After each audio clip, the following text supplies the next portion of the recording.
She left him the day she became a lawyer, calling him unpresentable after he sacrificed 5 years of brutal labor to pay for her education.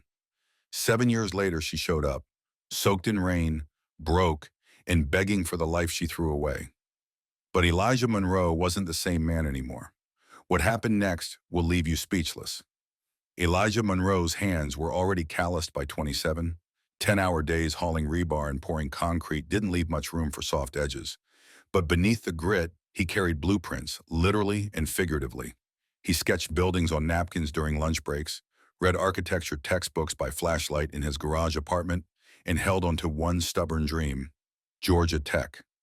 But those dreams had to wait, because 5 years ago, he met Valerie Sinclair. They first crossed paths in a bar near downtown Atlanta.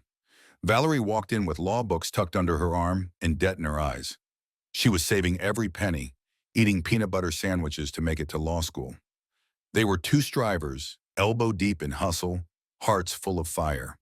What started with a napkin sketch turned into midnight walks, plans whispered across cheap wine, and eventually a courthouse wedding. No rings, no guests, just two broke kids promising to take turns chasing their futures. But someone had to go first. When Valerie got accepted into Emory Law with no way to pay, Elijah didn't flinch. He took every job he could find, construction sites by day, odd gigs on weekends, just to cover her tuition, books, rent. Georgia Tech would have to wait. "We're a team," he said. "Teams take turns." Valerie thrived. Law school opened doors Elijah could never even knock on. Her classmates were the children of judges and CEOs. Elijah was the guy who dropped her off in a dented pickup and picked her up smelling like cement. At first it didn't matter, but slowly she started introducing him as a friend, stopped bringing him to networking events, took off her wedding ring before big dinners. Elijah kept quiet. He told himself it was just temporary, that once she graduated, it would be his turn. Then came graduation day. He'd spent his last $47 making her favorite meal and ironing the white blazer he bought her for interviews. He lit candles. He waited. She came home late, not with celebration, but with papers. "I've outgrown this," she said, placing divorce documents on the table next to the food. He didn't understand. "We're not in the same class anymore," she added, her voice sharp. "I just didn't realize it until I saw what real success looked like." Outside, a black Mercedes waited. Behind the wheel was Nathan Kingsley, her mentor, twice Elijah's age, partner at one of the top firms in the state. That night, Elijah watched his wife walk out the door and into another man's car like it had all been planned. He didn't argue. He didn't cry. He boxed up the dinner, left the ring on the nightstand, and disappeared. Gone were the dreams of college. Gone was the acceptance letter, now just yellow paper feeding a trash fire behind his friend's garage. For 2 years, Elijah vanished. No social media, no calls, just work. Quiet, brutal work. Then came a knock on his garage door. It was Mrs. Hughes from a nearby church. She heard he used to draw buildings and asked if he could help replace a burned lot with housing. Elijah agreed, not for money, but because it was the first time in years someone believed he could build something that mattered. One project led to another. Word spread: churches, nonprofits, neighborhoods. One man, one mission: to build homes that gave people their dignity back. By 35, Elijah Monroe was no longer just a guy with dusty boots. He was a respected architect in Atlanta, known for projects that actually served the people who lived in them. And he'd done it without shortcuts, no handouts, no family connections, no law firm bailout, just grit. Then one rainy afternoon, 7 years after she left, Valerie Sinclair, now Valerie Kingsley, showed up at his construction site, drenched, shaking, and alone. She had no idea the man she'd called unpresentable had become the most sought-after name in community architecture. And what she said next would test everything Elijah had built. 7 years can change a lot, especially when they're built brick by brick, paycheck by paycheck. For Elijah, those years were filled with early mornings, long days, and quiet nights sketching floor plans at a borrowed desk above a bakery. His company, Monroe Build Design, started as a favor to a local church. By year 3, it had become Atlanta's go-to firm for affordable housing with integrity. While developers pitched profits, Elijah listened. He asked mothers what they needed in a home, walked with pastors through empty lots, sat in community meetings that dragged past midnight. He didn't build to impress, he built to last. He never spoke of Valerie, not when he opened his first office, not when he won the city's Community Impact Award, not even when he saw her face on a magazine cover next to Nathan Kingsley under the headline, Atlanta's Legal Power Couple. If anything, her silence helped him focus. That changed one afternoon on the South Side. Elijah was overseeing a youth shelter renovation when Mark, his foreman, approached, concern written all over him. "Boss, you've got someone at the gate. Been there 20 minutes. Won't leave." Elijah didn't ask who. He didn't need to. Valerie stood just beyond the fence. No driver, no makeup team. Just her. She looked smaller somehow, like someone who hadn't had a good night's sleep in months. Rain soaked her coat, but she didn't move. Elijah walked over, slow and cautious. She didn't speak at first. "I heard about you," she said finally. "The housing projects, the awards. You did everything you said you would." "What do you want, Valerie?" he asked, blunt. "I lost everything," she said. "Nathan's gone. Fled the country when the investigation started. They froze the accounts. I got disbarred." He didn't blink.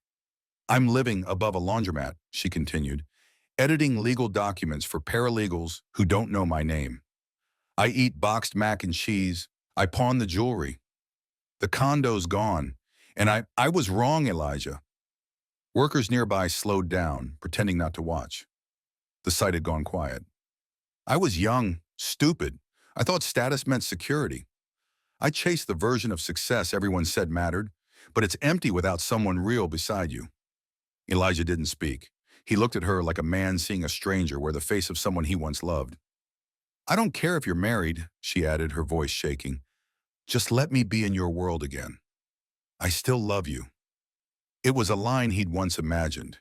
In his lowest moments, he'd pictured her regret, how it might feel to be wanted again by the person who threw him away.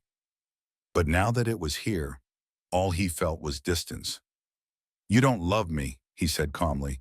"You love what I've built." "That's not true." "It is," he said. "You left when I had nothing but blueprints and a busted truck.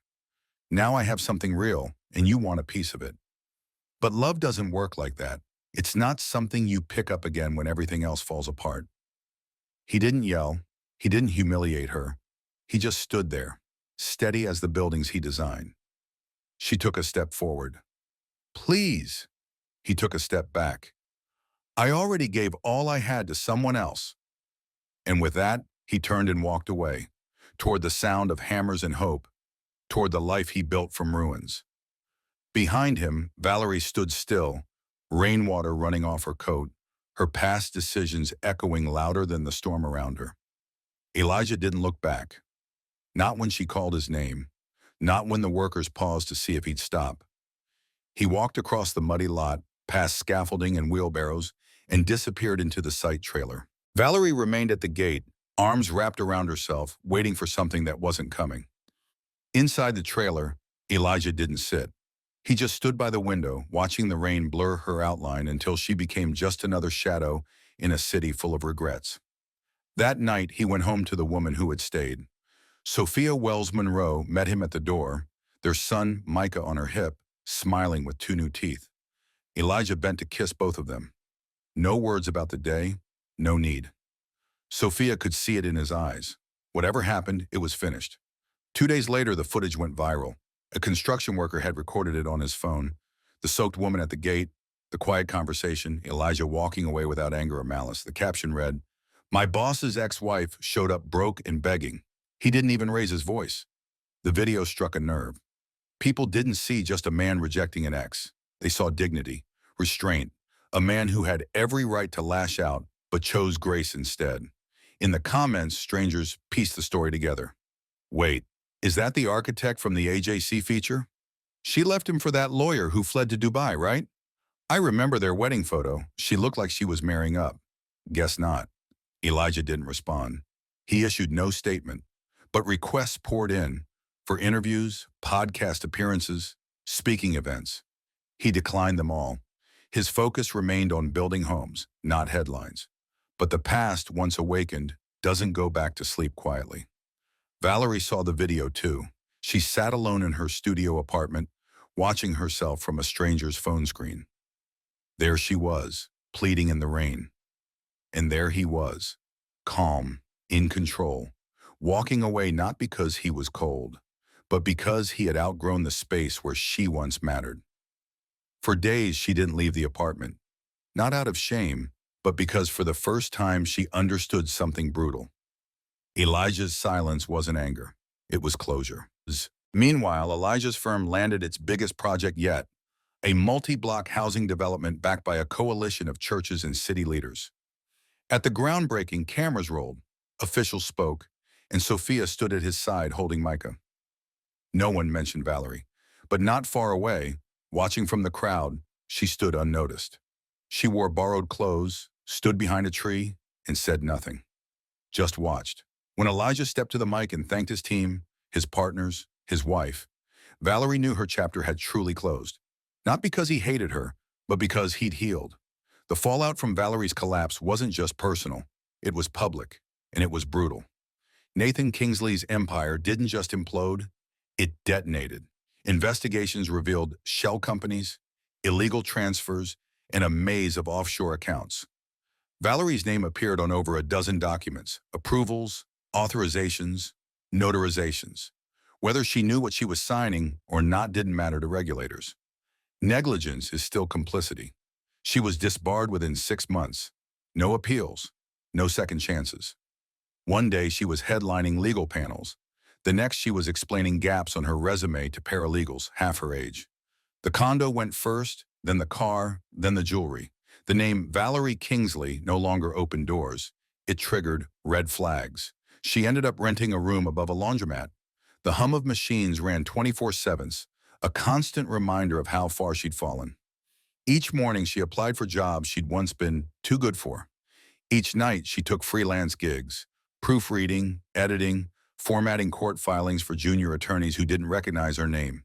And if they did, they didn't mention it. In quiet moments, she scrolled through news feeds on a cracked screen.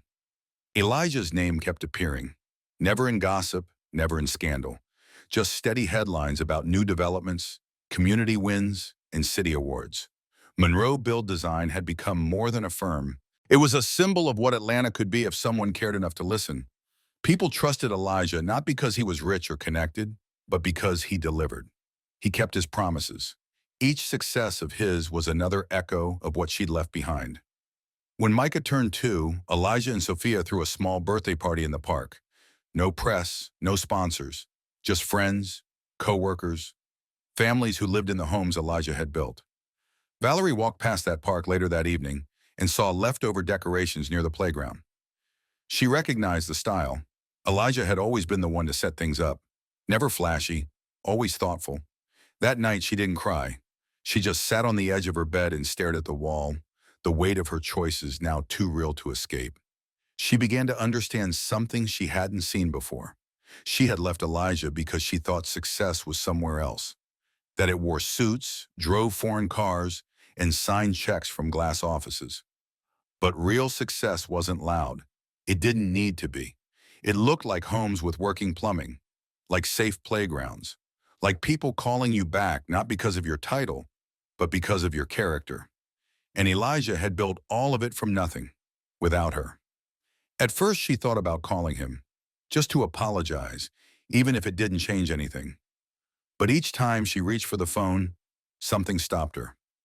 Because deep down she knew the version of herself he once loved was long gone, and the man she'd thrown away no longer needed to hear, "I'm sorry," to know he'd won.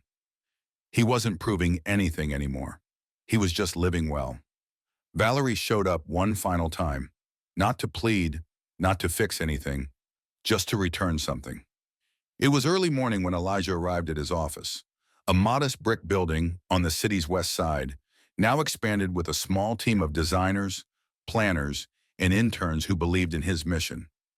On the front step was a sealed envelope, no note, no return address, just his name, Elijah, written in handwriting he recognized instantly. Inside was the napkin, the same napkin he'd once sketched a building on the night he met Valerie at Murphy's Tavern. Somehow, after all those years and all that fallout, she'd kept it. Folded, weathered, fragile, but intact. There was nothing else in the envelope. No message, no number. Just the napkin. He stood there holding it for a long time. Not with sadness, not with longing, but with a strange sense of peace. That napkin wasn't about her anymore. It was about him. It reminded him that everything he'd become, every structure he'd built, every family he'd helped, every quiet victory had started with that vision. Not because she believed in it, but because he did. Valerie's role in his life was over. That story had ended.